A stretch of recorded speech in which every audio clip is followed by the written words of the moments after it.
గోదానం చేయడం అంటే గోదానం చేయడు. గోదానం ప్రత్యామ్నాయ 100 రూపాయలు సమర్పయం, 100 రూపాయలు గోవు వస్తుంది, ఆ చావు కూడా రాదు. 100 రూపాయలు గోవు ఎక్కడ వస్తుందండి? ప్రత్యామ్నాయ, అన్నీ ప్రత్యామ్నాయ, అన్నీ ప్రత్యామ్నాయే. అందుకే భగవంతుడు కూడా ఐశ్వర్యం ప్రత్యామ్నాయ దారిద్ర్యం సమర్పయామి అంటాడు వీడు అడగగానే. నీకు కూడా ప్రత్యామ్నాయం, నువ్వు ఐశ్వర్యం అడిగే కదా, దరిద్రం వచ్చింది పో అంటాడు వెంటనే. ఈ ప్రత్యామ్నాయాలు పనికిరావండి. విధులు శాస్త్రం ప్రకారం జరగాలి. ఎందుకు పెట్టారో చెబుతున్నా మొహమాటం లేకుండా.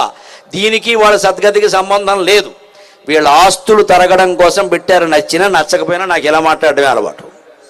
మన ఆస్తిని మనమే తగ్గించుకుని సమాజానికి ధారపోయడమే హిందూ ధర్మం, వైదిక ధర్మం. ఇది నచ్చదు కాబట్టి చప్పట్లు కొట్టారు. మీరు బాగా పెంచుకోండి, పాపాలు చేయండి, డబ్బులు వస్తాయంటే ఓ మోగిస్తారు. ఇలాగా మీ చప్పటం నాకు అక్కల్లా, సత్యం నాకు కావాలి. ఖచ్చితంగా ఆస్తులు తగ్గించుకోవలసిందే, దాన ధర్మాలు చేయవలసిందే. అందుకోసమే వ్యవస్థ. ఒక నోము చేశాం, పెట్టండి, పెట్టగలిగినంత మందికి చీరలు పెట్టండి అమ్మా. ముఖ్యంగా